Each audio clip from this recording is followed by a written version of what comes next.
Calling to order the Conservation Commission for Mashpee meeting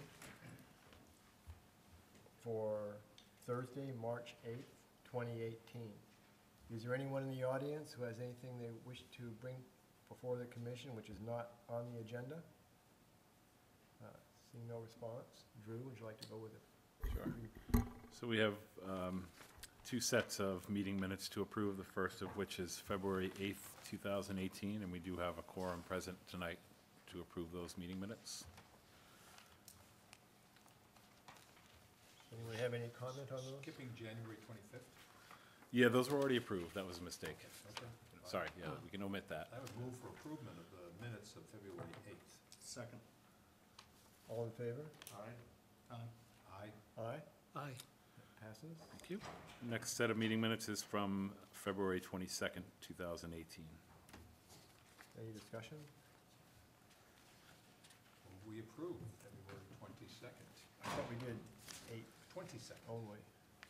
We did 8th. Yeah. You just did eighth. There are two sets of meeting minutes to There's approve. two sets. So now we're Right. moving on to the So I'm- 22nd. So I'm moving to accept the minutes as presented for the 22nd. Second.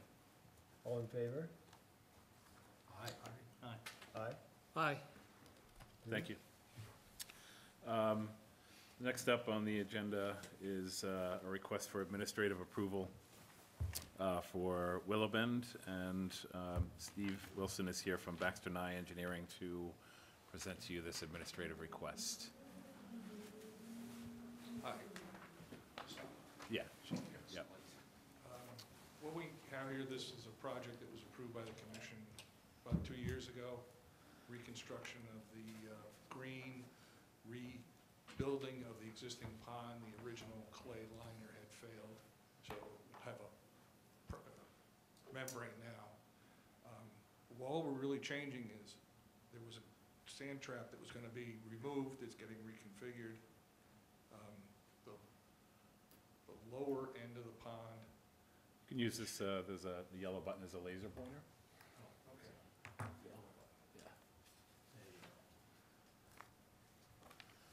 We're sort of round, the pond came down a little farther this way. We're shortening it a bit. The original, too much coffee.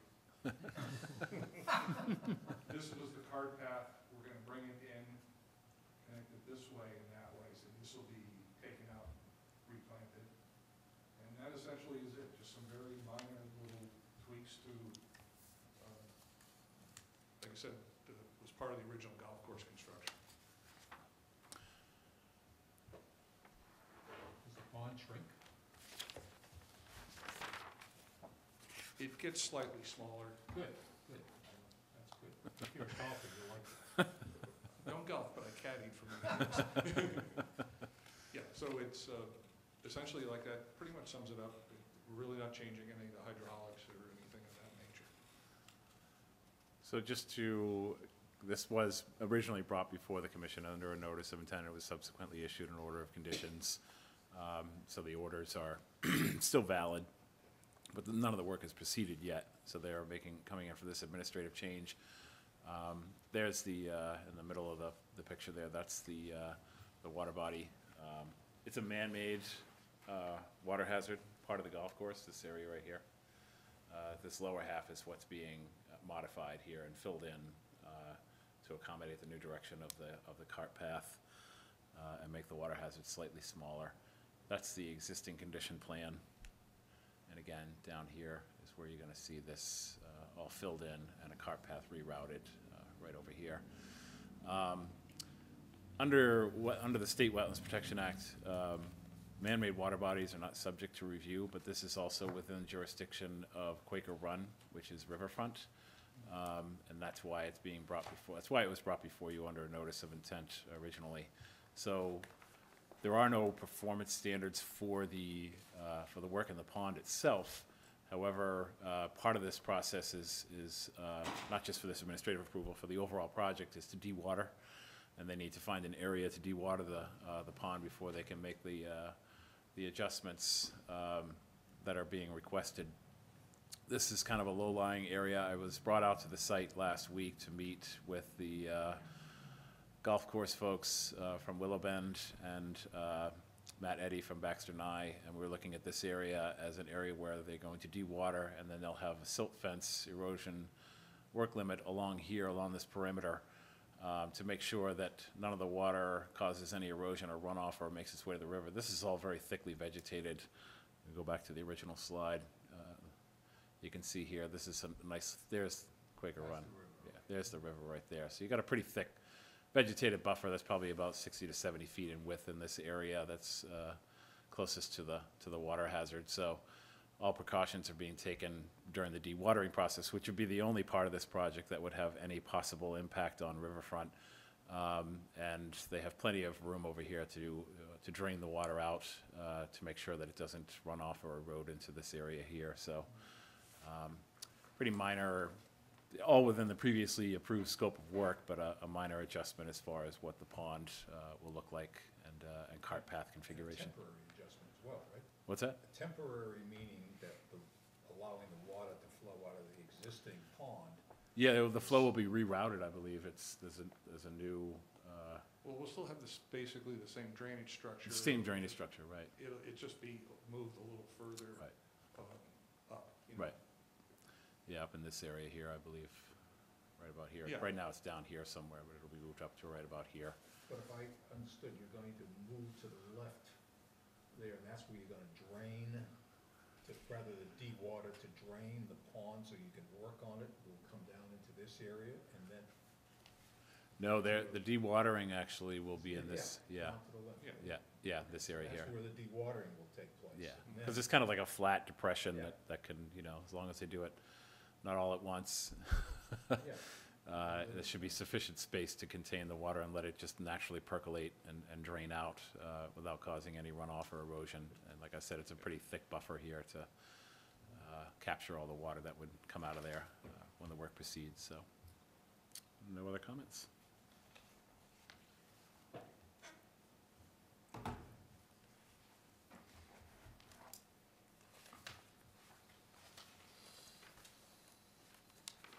Move for approval of this request for modifications to the Willow Bend project.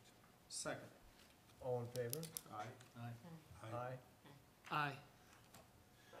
You don't vote because we have a quorum, so. No problem. Looks like you're good to go. Okay, thank you for your time. Thank you.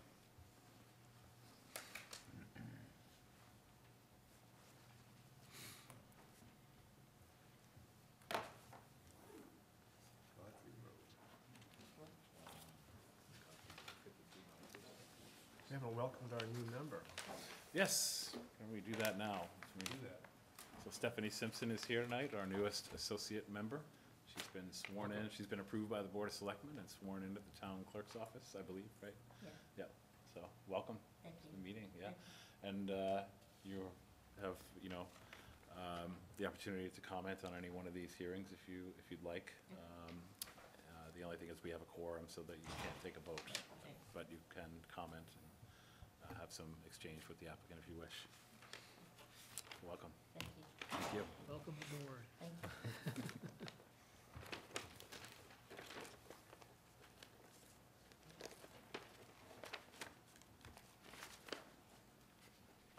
Shall we Call, go out. Yeah, we'll move on to the next, first hearing on the agenda.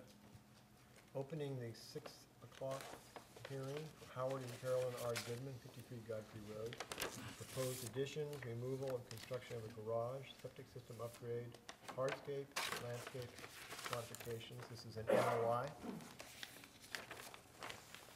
Thank you, Mr. Chairman. For the record, Matt Costa, Cape and Islands Engineering, representing the applicant.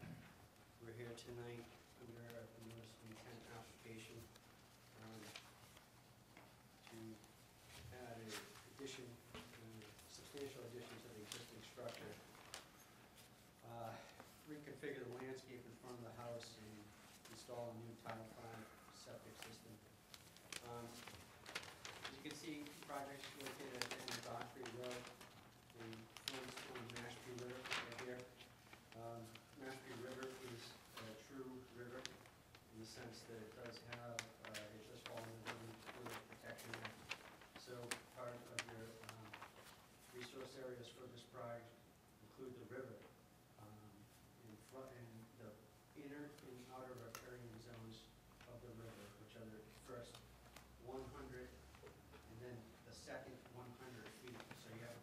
200-foot setback off of the river. There's a salt marsh area at the toe of the coastal bank, and we have a coastal bank located right along here. You can see from the site plan that all the activity is in the front yard. So here's where we enter now onto the property, the existing driveway is, and that's where all the activity is taking place. So we're proposing to essentially rebuild the front of the dwelling. I mean, the garage over here, addition around the back. And then here's where a new Title V septic system will be going. There is right now, the existing site conditions are such that stormwater runoff collects in this area and actually runs down to steps and then runs down the bank. So part of the improvements that we're also proposing is a stormwater management system, including gutters, dry wells. So you dry well here, collection system for it, and regrading this entire area out here. So we're changing the grade such that we're trying to eliminate any water that gets sent towards the bank. It's a pretty straightforward project.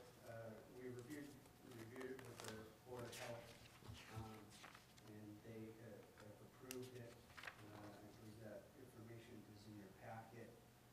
We believe that the project meets all of the performance standards. We're not moving in close to the resource areas. We don't have any mitigation requirements. All the activity is in the front and away from the resource areas. There's a line of work that's proposed along the side of the structure that, and over on this side, that completely will segregate this site so that all the activity stays out here and away from the resource area.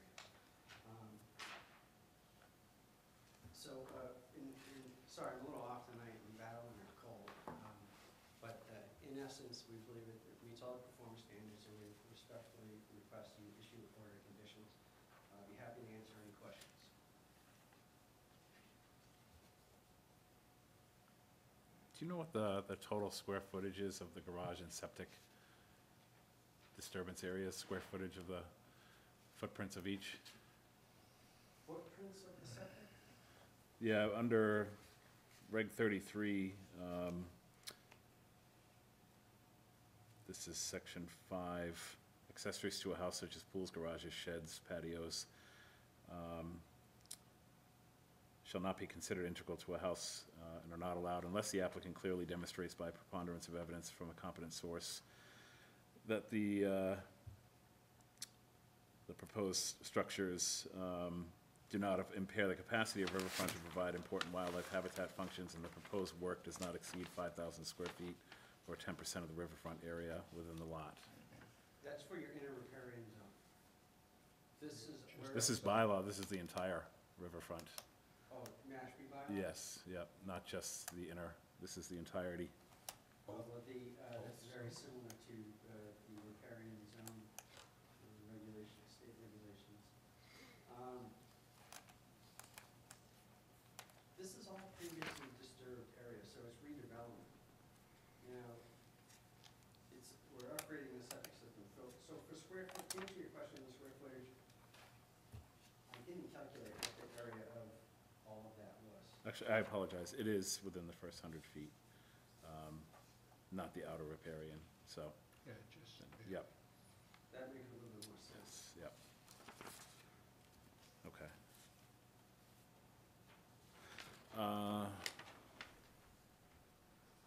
So just to give some visual illustration as to where the project is located, the end of Godfrey Road, the house is situated bordering the Mashpee River, on a lot bordering the Mashpee River. You can see the front side of the house. There's a view from the end of the cul-de-sac here, driveway layout here. This is the area of the proposed garage. There's two stakes right out here. They're kind of hard to see, but one here and here, where the proposed garage footprint is going. Top left is just a shot of where septic system is going. It's all lawn. There are a couple of oaks and pines in this area. And then in the backyard here, there's lawn going up to the top of Coastal Bank, bordering the Mashpee River in the background. Bottom left is where one of the proposed addition areas is on the side of the house. And then just another shot of the backyard. As Matt described, the entire area here is previously disturbed and landscaped. And then just another shot down the bank, looking at the dock and pier. And then this is the area that you had pointed out where a lot of the runoff is occurring. Is that Exactly, it goes Yeah. right through there. Yeah. And then it goes right Yeah. in this area, right in there. right down And here? you see, it's actually eroding the toe. Someone's gonna get zapped. What's that? Someone's gonna get zapped. Dueling I got it. laser pointers. Just for Star Wars, because I knew he had that. Yeah, it is and it's a very, I think almost one-to-one steepness in part of that bank off the side of the house, so there is some erosion that's happening, and that current existing condition with the runoff is just exacerbating that erosion. So it's good to see that the regrading is taking place, and there will be a catch basin to capture a lot of that runoff from the end of the road there. That driveway is permeable now? It is, it's all gravel. Yes. Will the additional part be gravel as well? Yes. But is there a storm drain for even that runoff that doesn't saturate through the permeable driveway? Some kind of a catch? It's not, it doesn't collect in that sense. Like, we're not taking the entire, we're not planning on trying to capture all the runoff from the driveway, because we're losing a lot of that runoff there. What we actually do is we're creating a low point, so whatever runoff does make it over to a basin, will get collected. And we can't discharge stormwater within 25 feet of the septic, so you actually see a little basin right here, where we're creating that low point. I think a lot of the water will get lost I'm just by the wondering time whether it you should gets capture here. it. But then it gets into this pipe, and then it gets run over to the leaching basin over here, because we need that separation between the septic. And we got a similar circumstance over here, where we're collecting water because of, we have a lot of grade constraints here and making this driveway work, so we're collecting water in low area here and piping it over. I just wonder whether you're better off doing a French drain up closer to the asphalt Godfrey Road, collect it there rather than deal with all the issues downstream, so to speak. It's not so much that it's running off into Godfrey, it's just that. No, not running onto, we're coming from Godfrey's an asphalt road, right? And if the. Yeah, I meant that, I said it backwards. It's not so much that it's running in from there, it's just that we have a lot of area here that gets collected. Actually, what happens now is it runs towards the house, and it puddles up here. You'll look at they've been battling water in the front of this house forever, because the site is graded down to here. And then what happens is it stacks up along the house and comes around the corner down that walkway and down the bank. So we're solving all those problems. Okay, so the leaching pit will take care of it. Yeah, I would say it should. You can see, what's the, But just that, these last couple of storms, you say, Yeah. wait a minute, are we sure that we've got enough? that photo collection? probably shows it best on the left. So you Yeah, can see the it's house is not at a as much of lower dip as you- grade than the, Yeah, all the water runs right into that corner. Yeah. And you'll see it's really low, it shouldn't be that low. And they actually, you can see tar on the foundation, they tried to Yep. go back and coat it again, brought it all the way up to the sills, so that they've been having problems for a while. I did notice that, I wasn't sure when I was looking at the proposed area for the septic system. It's pretty obvious which trees are coming out, would need to come out for the garage. But what I would suggest as a condition in the order of conditions, is to clearly mark which trees are staying and which are going within the riverfront area. I don't know if they're all going, or, No, just Some the of them. ones we put X's on, okay, we always try to mark the trees that are going. okay.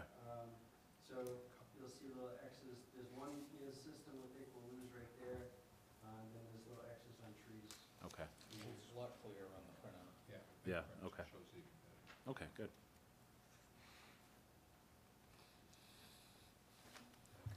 Should we let Matt go home or not? That's the one question. Okay.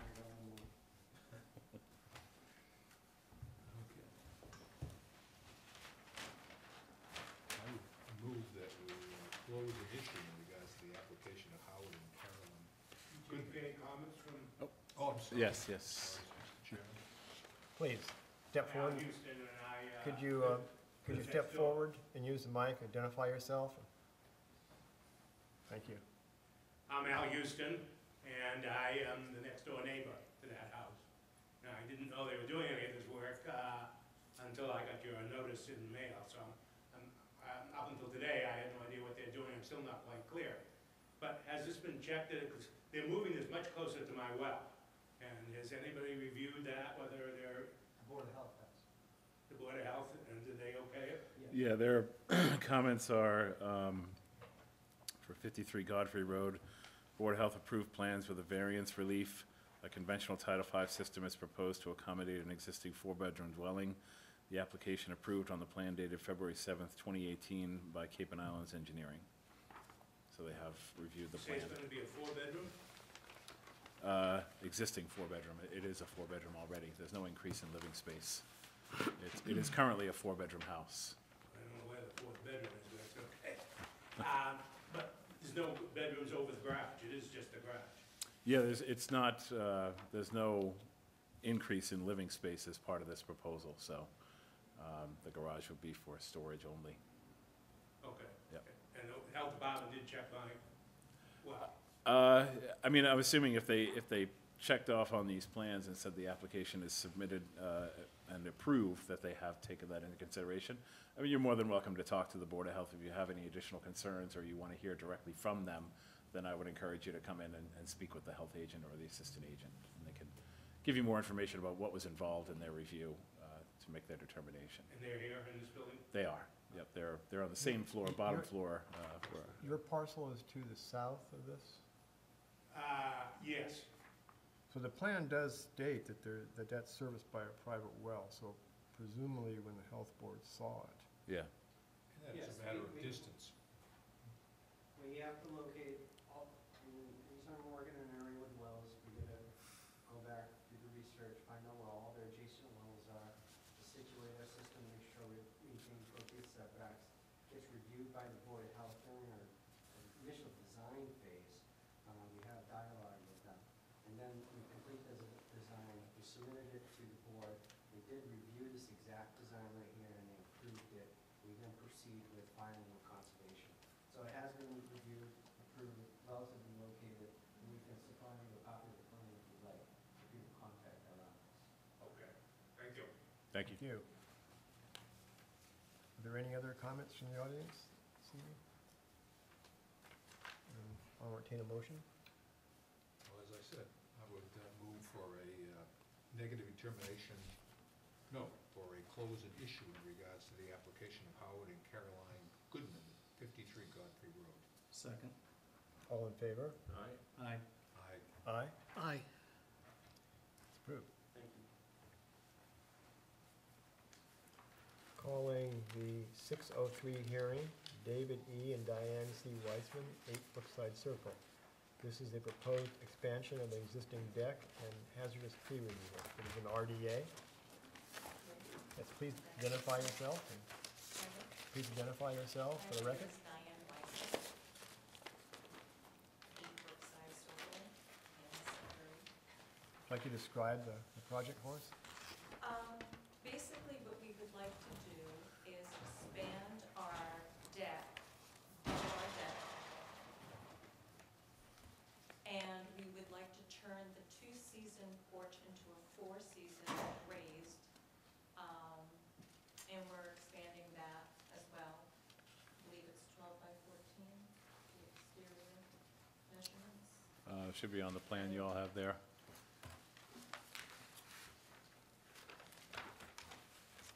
Now, the expansion doesn't warrant any trees coming down, but for our protection, and one who just left 9 inches of heavy snow in Sudbury, where trees were cracking this morning, popping, my pine tree in the front lost 3 limbs. It's like a war zone on my street right now. We would feel more confident if we could remove 3 trees. One is already, one has rot on the bottom. I don't have a pointer, is the yellow the button there. yellow button. Yeah. So, and you were out at the house, right, Fran? I was, yeah. So there's a tree right, basically, right over there. You can't see it. Yep. But there's rot on the bottom. This tree is a sound tree, however, I'm a little paranoid that it might come crashing down through the middle of the house if we have a hurricane or something. What kind of a tree? Pitch It's a pine. pine. Oh, yes. And there's a small tree right here that will, the limbs would be extending over the proposed 4-season. It's over the 2-season right now.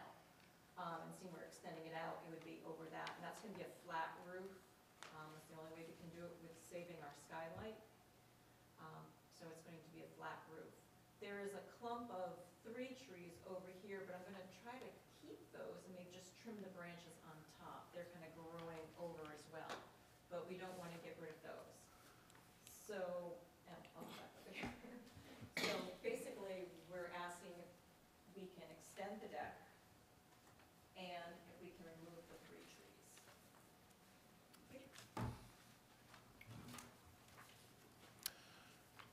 So the resource areas here, just so the commission's aware, there's the 8 Brookside Circle.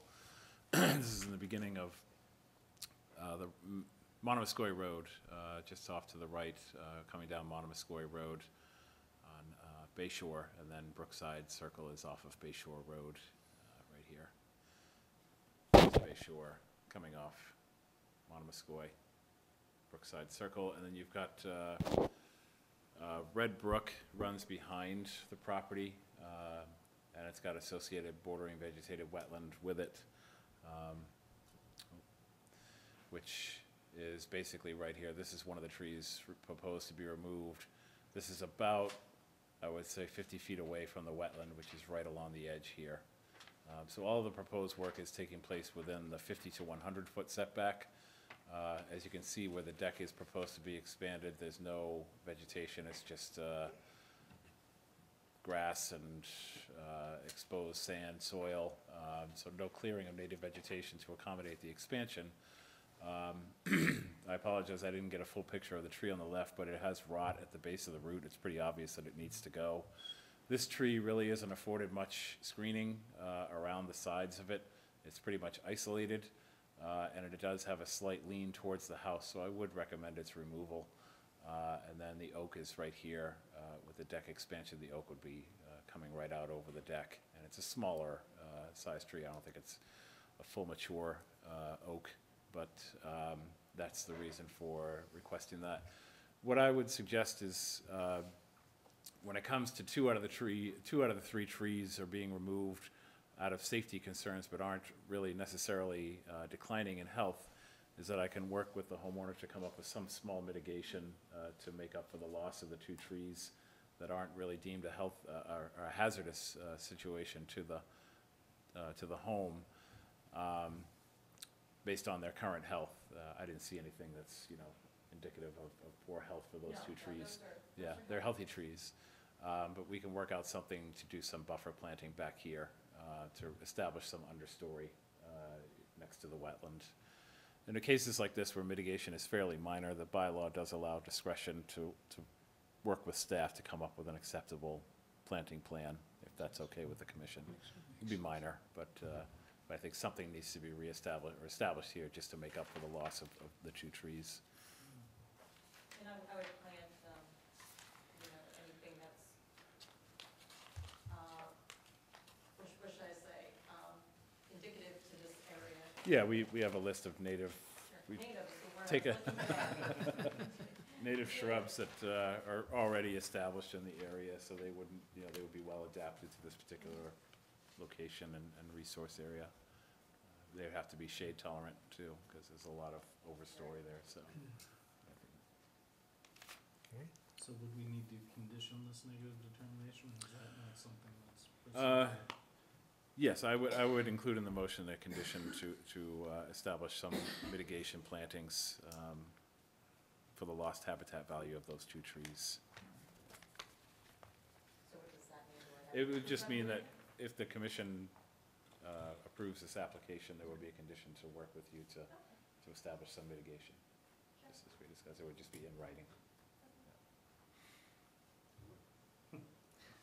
Motion for negative determination under the condition that the Weissmans work with the conservation agent on the mitigation plan. Second. All in favor?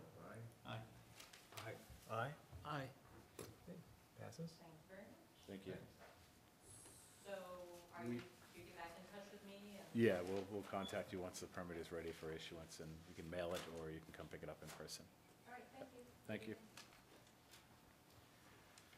Okay. Opening the 606 hearing, Stuart J. and Leslie S. Frank, 22 Little Neck Lane.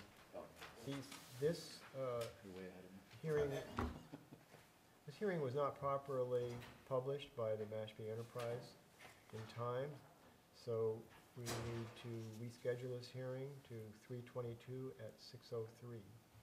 So moved. Second. All in favor? Aye. Aye. Aye. Aye. Aye. The hearing is continued. Opening the 609 It's probably easier. hearing for E. Michael and Arlene Sullivan, 404 Monomoskoye Road. Proposed construction of garage, septic system upgrade, tree removal, and paved driveway. This was continued from February 8th for the submission of revised plans. It is an RDA. Before you get started, I had mistakenly thought that this was one of the, that this was continued again, which is my fault, so I don't have any slides prepared for this. So you'll just have to go with, you're gonna have to wing it. The plans that are in front of you. For the record, Matt We're gonna pay Costa, attention to the people.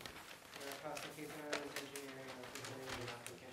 Doing tonight for the RDA application to construct a new detached garage in the front of the property and make some minor modifications to the existing septic system. In addition to removing some existing trees and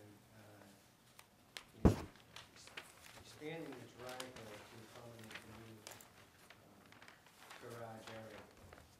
The property is on Monomoskoye Road. It runs on Great River. The resource areas for the project include land under the ocean, which is the Great River area, salt marsh, and land subject to coastal stream flowage. The activity for this project is happening along the street side of the house. So there's no activities actually within the 100-foot buffer to the wetlands. All this activity is located within the flood zone area, land subject to coastal storm flowage.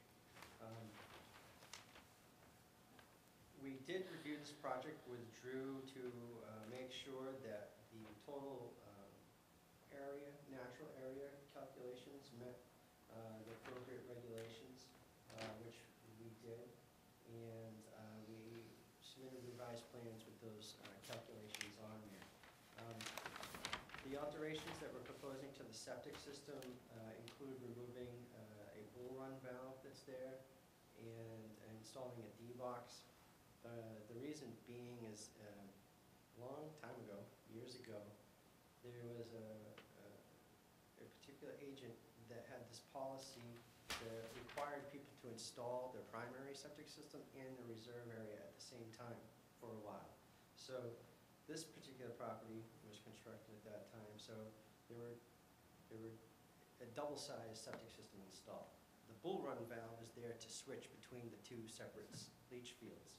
So this garage will have office space above it.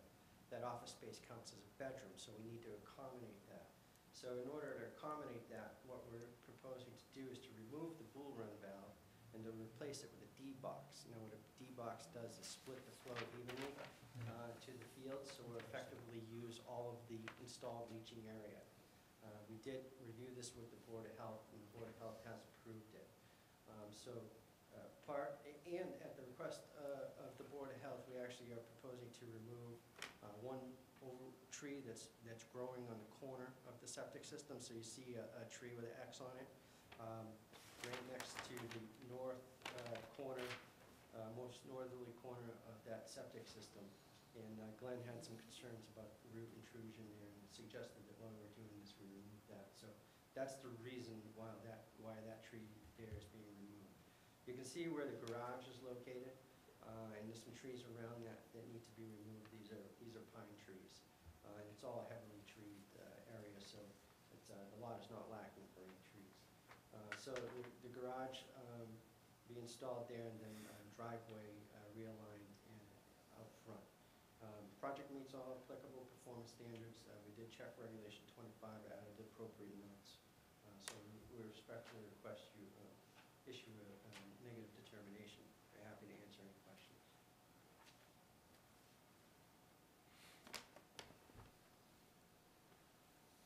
Where's the connection from the garage, the new garage with living space to the new or the revised septic system?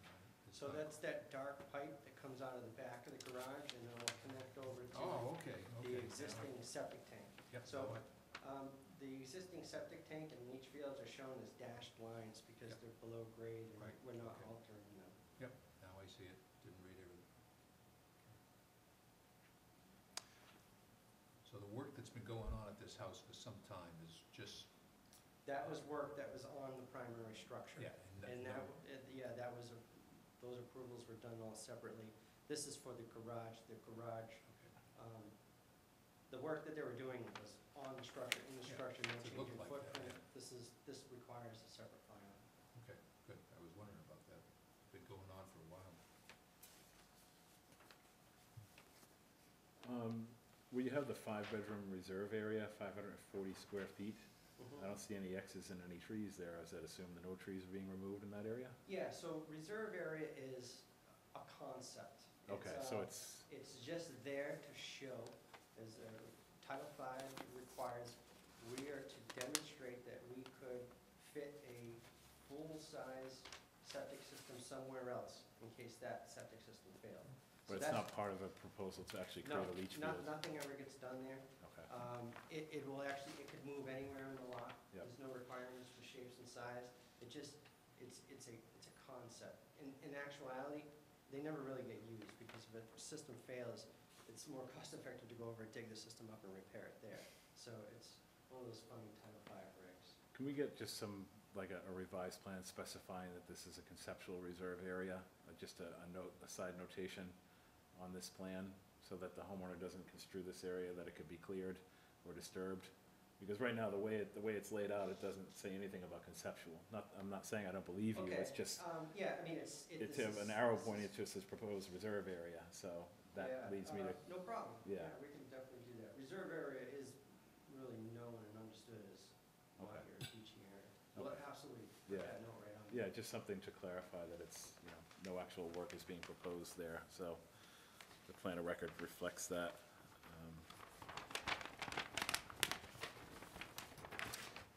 And it is regulation 25 under the bylaws, land subject to coastal storm flowage, which carries varying percentages of land that must be retained in its current native state based on the lot size. So this lot is around 30,000 plus square feet. The condition starts at 10,000 plus square feet for 10%, 20,000 square feet is 20% of the land in a native, left to be naturally vegetated, and 30,000 plus is 30% of the land to be left in a naturally vegetated area. And I did ask Matt to do the calculations, and it does work out that despite the 8 trees proposed to be removed for the driveway, septic, and garage, the remaining areas of naturally vegetated areas on the lot do account for 30%, if not more, on the lot. So it meets that standard under land subject to coastal storm flow, which would really be the only resource area jurisdiction of what's being proposed here, the applicable resource area. Everything else, as you can see, that arcing dashed line shows the 100-foot buffer from BVW salt marsh. So nothing is taking place within 100 feet of any actual wetland. It's just land subject to coastal storm flow that is the primary resource area at play. I will say you and I have differing opinions on what is previously disturbed area. I look at the understory, and the trees being there, and your interpretation, we took with a smile, because it works, Yeah. works well.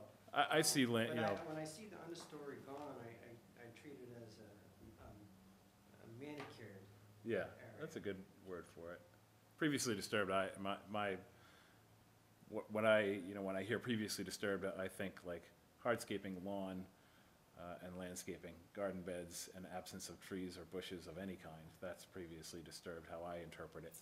But, you know, I know there are varying degrees of interpretation when it comes to previously disturbed. But areas like that where I see, you know, native trees that are grown to a mature height, without any formal lawn or landscaping associated with it, that's what I consider to be naturally vegetated with some manicuring going on, but for the most part, naturally vegetated. But, Maybe in the next 10 years of working together, we'll sync up our emotions. no other comments. I would recommend a negative determination. Okay, we'll just- Well, the 30% is clearly there in any event, so.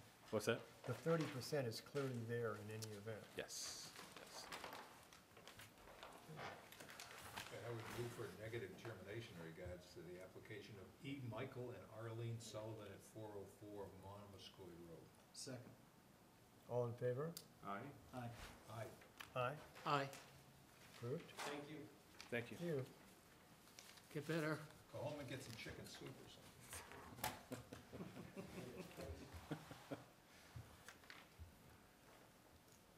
Opening the 612 hearing, Carl F. Cabosa Jr. and Kristen Cabosa at 345 Monomoskoye Road.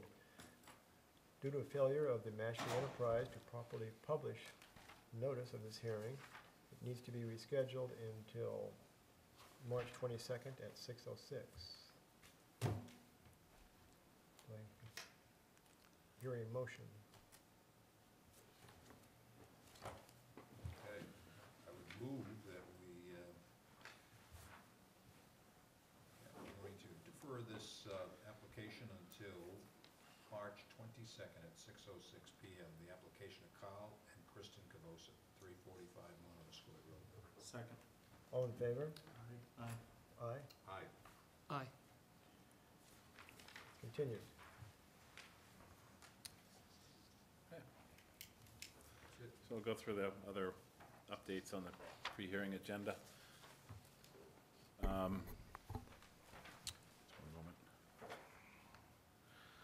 So, just so the commission is aware, given the recent storms that we've experienced,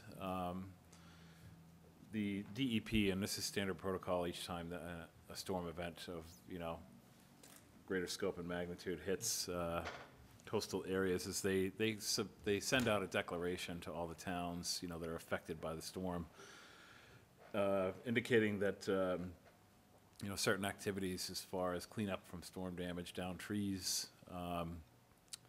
can be authorized, you know, by staff administratively, without the need for a permit, just as long as we have an opportunity to see it firsthand, and assess it, that there would be no need to go through the permitting process. There's no need to add, it's in the interest of not piling on burden-wise from, you know, already having to deal with damage. So, just to update the commission, we have been dealing with, as you can imagine, numerous phone calls and inquiries and people coming in to ask about, you know, cleanup of down trees or trees that are leaning that need to be removed.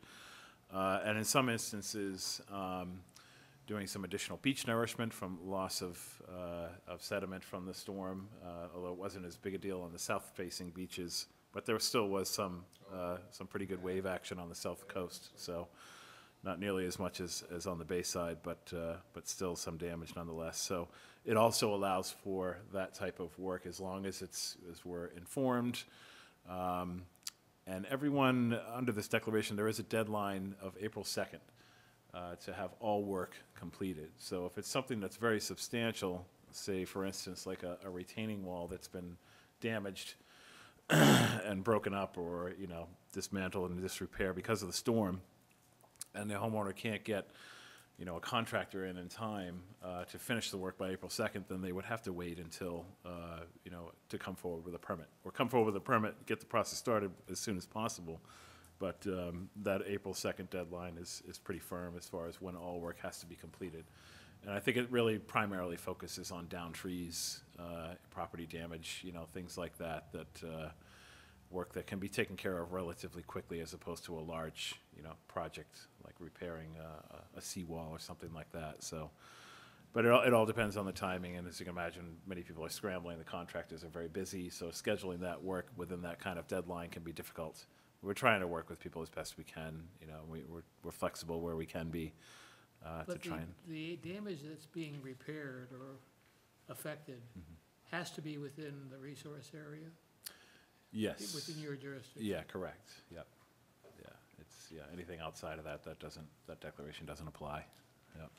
But this is something that DEP does, you know, every time there's a storm. It's, you know, standard operating procedure to have this kind of waiver of requirements, so to speak, when it comes to wetland permitting for damage within jurisdiction, so. We were going to have a refuge partnership meeting today. That got canceled because of the storm, the other storm. So that's been rescheduled if anyone is interested in attending to March 15th. What, next Monday? The week. Is that, no, it's not Monday. Thursday. Thursday? So yeah, a week from today. Yeah, right. We won't have any conflicting Concom meeting that day. So if you're interested in attending, it's the refuge meetings are pretty interesting. They take on a wide variety of topics, from the New England cottontail habitat restoration to, you know, other projects that are happening within the refuge. And the refuge includes a lot of our larger conservation lands, such as Johns Pond, Jehu Pond, South Mashpee Pine Barrens, and Pickerel Cove. So we have a pretty good percentage overall of our lands that are within that. What time and where's it? Yeah, So 10. the meeting is at the Wacoya Bay National Estuarine Research Reserve, which is off Route 28, and I believe it starts at 9 a.m. I'll confirm that and send out an email with an agenda that was already sent to me, so I'll forward that to all of you, and if anyone's interested, you can attend for half the day or the whole day. They do supply lunch. Lasts So. all day? Yeah, it usually goes till about 3 o'clock with a break at noon. There's a lot of stuff to cover And it's because. on a Thursday, you said. Yeah, it's a week from today, yeah. And it'll be at the reserve, it'll be in the boathouse, so not the main building, but the boathouse, which is to your left as you're entering the driveway. There's a separate driveway for the boathouse area. And, yeah, it's interesting. Like I said, it covers a lot of different topics, including also the Charles River restoration. You know, any updates that any of the partners' projects that they're working on, that's the time that we discuss all the details and what's happening on the entire reserve, so. A lot of good information there. Caitlin, next update is the Herring Run Promotion Day. This past Saturday, Caitlin worked with Association for the Preservation of Cape Cod to have a herring run sort of training familiarization all about river herring presentation at the library. They had 24 people attend, which is a good number considering the people were just dealing with the storm damage. So. And it went very well, and I think the library is going to be a key player moving forward when it comes to these public education type of events. So they're very cooperative with the Conservation Department, and anything that we want to get out to the public or recruit volunteers, have some sort of a workshop or announcements to make, trying to rally volunteers, things like that. The library is open for us to use for those purposes. So, and then this coming Saturday. Not sure the exact time, but I'll let everybody know through email. There will be on-site training for the herring count program, and the herring count program is something we do every year. We have 3 herring runs in Sandwich, at Mashpee. We have the Mashpee River, the Santuit River, and the Quashnet. All 3 are herring runs, and we try to recruit as many people as possible. There's no upper limit to the number of volunteers for that. Is one of the runs behind Shields Road? Yes. The new one that they did? Yes, that's That's one of them. Santuit. Yeah, that's Santuit. Yep. Yeah. Yeah, that's one of them. That's one of the busier runs too. It's numbers wise. Yeah, seen it. Yeah. Yeah. So Caitlin will be, and with the Association for the Preservation of Cape Cod, we usually do it right over at the Mashpee River herring run, because that's easy parking, easy access. Now, are you gonna send an email out? to Yeah. that? Okay. Yep, I'll send an email with the full date, time, location, everything that goes along with it. And it's at that meeting we reveal the location of where we stash the count kits. So at each location, the count kit is just a handheld clicker and 2 thermometers, one to measure air temperature and one to measure water temperature. And I've already heard reports of scouts coming up the rivers already. So, yeah, so it's early. There's certainly no shortage of flow, that's for sure. Which is probably the reason why they're kind of early now, because the flow is what they're attracted to, and it's running pretty good right now at all of these herring runs. So Have you got your Wakeby fish run set the way in which you think it should be in order to encourage upstream movement? yes, yeah, there's been no need to adjust the boards. You might have to put in a couple of extra boards just to kind of reduce the flow a little bit, so that the herring have an opportunity to, not tire out too quickly before getting out of that run and into the mill pond and on their way out to the. So we'll be doing that all next week. AmeriCorps was just out at John's Pond today at the fish ladder, pulling out the baffles and getting any kind of debris out from the ladder itself. And then they went downstream through the abandoned bog to check the culverts, where a lot of this loose debris, like pond weeds and things like that, get trapped on the metal bars of the culverts, and it can just keep building up over time. So they cleared all of that away as well. And there are still some remaining stretches of the Quashnet that we need to walk and monitor, as well as the Mashpee River and Santuit. So that'll all be happening within the next couple of weeks. I have a question, it's not related to that, Mhm. but, it's with the miracle work doing on Santuit Pond, where Yeah. they propose a put-in, I think. They did the steps. The steps, yeah, Over yeah, winter, fall. yep. And, I saw Caitlin there, and it sounded like they're gonna put in some kind of put-in. I'm not sure what to put in is. Well, a place to put your canoe or kayak. Oh, I don't know what that would be for, other than people just stepping down there and. yeah, there's no formal plans to do anything like that at the location of the fish ladder, but there is a landing, there's a town landing associated with Santua Pond off of Timberlane Drive, and that's where people can launch canoes and kayaks from. And then there is another location where Shields Road transitions into a dirt road, and it becomes Santuit Pond Road, I believe. Just a short dead-end kind of cul-de-sac area where people can, if they can get their cars down there, Right. So launch that's from just that. a proposed area, just to walk down and look and Yeah, come back up. exactly. Yeah, there's no formal plan to establish a launch there, Okay. because it's all riprap along that dam Right, wall, right. so it's trouble, tricky footing if you want to try and, not to say you can't launch your canoe or kayak from there, but it'd be Because- tricky. We had talked about putting some native plants there to kind of suck up some of that muck. Oh, yeah, It yeah, would make it easier for people to walk around, sure. something small, just like Right. on the left side there. Yep. That muck is. Yeah, oh, yeah, yep, I know where you're talking about. Yeah, I mean, I know that area can use some shoring up. But, yeah, there's no plans for a launch area there, because there's 2 different Yeah. town properties where you can launch canoes and kayaks from pretty easily into Santua Pond, so. I think that covers everything under the pre and post hearing agenda, so. So we have no additional regular business to, Well, let me ask, in our packets, I had some correspondence, Baxter Nye Engineering. Oh, we just went over that in the pre-hearing, that was the administrative request? That was the will. That was Willow Bend, Okay. yep. Just checking. and we don't anticipate any further such business later this evening. We will now have a request from the town that we discuss some business which has to do with litigation and needs to be conducted in an executive session. The first thing you would need to do is make a motion to close the regular hearing agenda. I would move that we close the meeting of March 8th of the Conservation Commission in Mashpee. Second. All in favor? Aye. Aye. Aye. Aye. We're closing the We're complete closing meeting? the hearing. I would Hearing request that you restate the motion to say that you are closing the regular hearing agenda for this evening. In other words, we're not adjourning the meeting. Right, you're not adjourning the public meeting in its entirety, just the regular hearing agenda. I would move that we close the regular agenda hearing of the Mashpee Commission, Conservation Commission, March 8th. Second. All in favor? Aye. Aye. Aye. Aye.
this one is in litigation. I only know off the top of my head, one other activity that we're in litigation now, an appeal process is perhaps a better way to put it. Seaside. Seaside. Yes. Is that the only other one that you know? Yes. And I'm just wondering, is there any change there? There's been some additional correspondence, but nothing of any substance that's changed anything yet. Other than another 10 or 15 feet that eroded last week Yeah. due to inaction. It's getting closer to a resolution, but nothing. The receiver made the comment to me yesterday that last year's budget was $300,000 for sand. This year, we've already spent $900,000 in sand. There wasn't there a case having to do with the ownership of a piece of land near Gooseberry Island? Is that? Oh, yes, Is yeah. that been handled? No, Between the town? that also is getting close to resolution, but I haven't been new yet, so. But right now, you're signing the permit, so I wouldn't close the hearing yet. You still have to sign the permit. And it includes the COC for Gloria Cloud. Yeah, no issues there, but we'll see if the inspection is passed.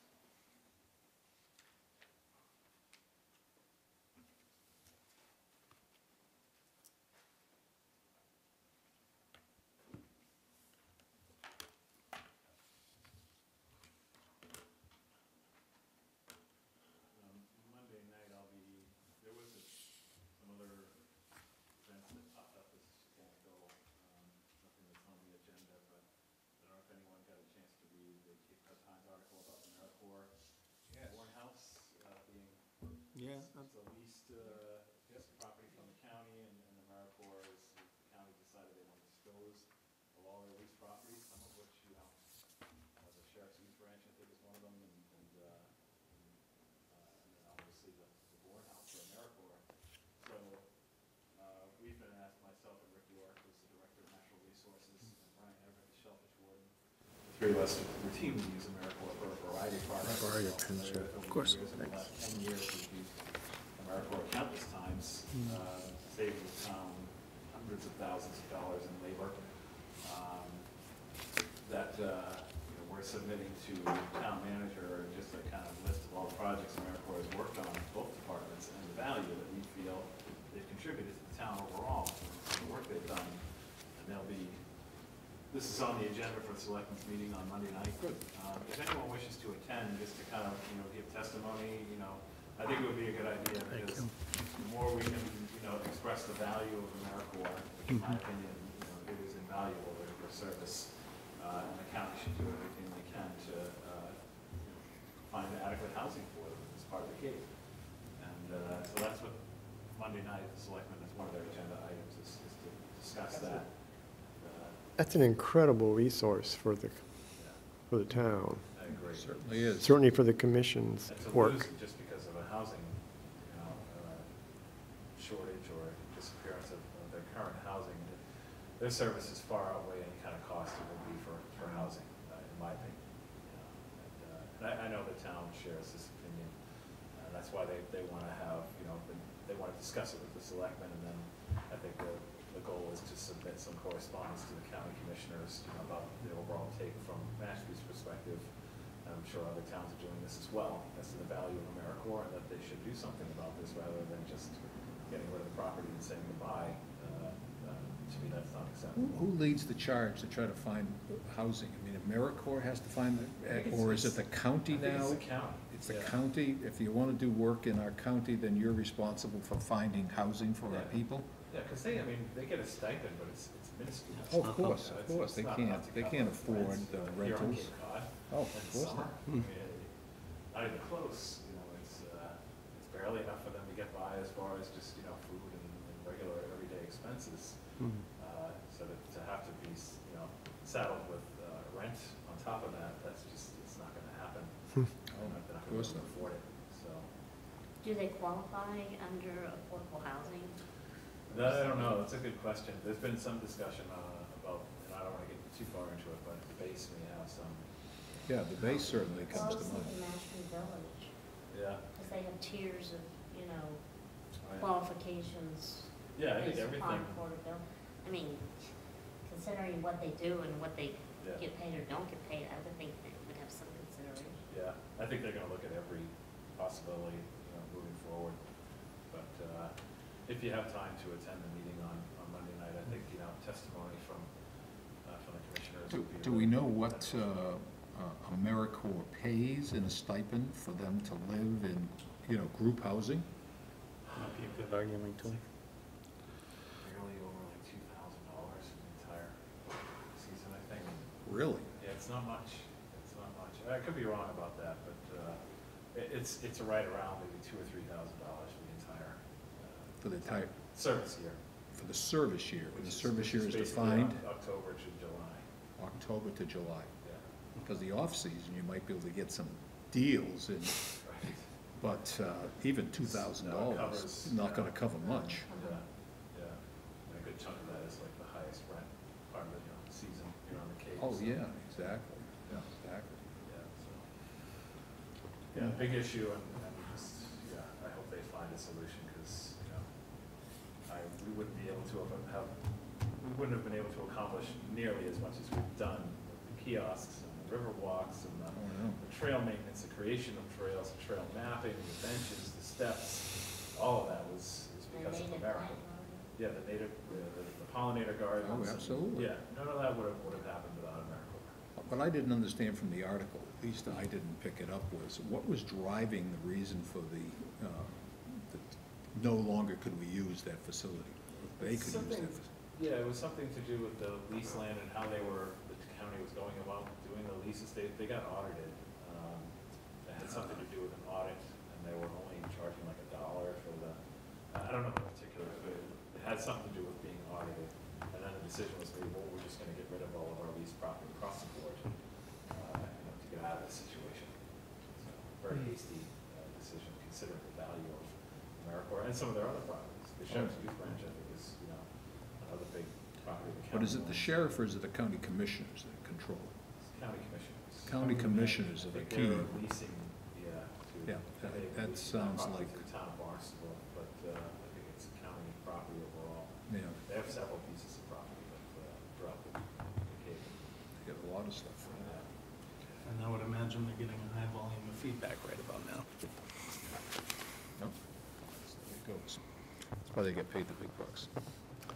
So, I would move that we close the official meeting full meeting of the Mashpee Conservation Commission on March 8th. Second. all in favor? Aye. Aye. Aye.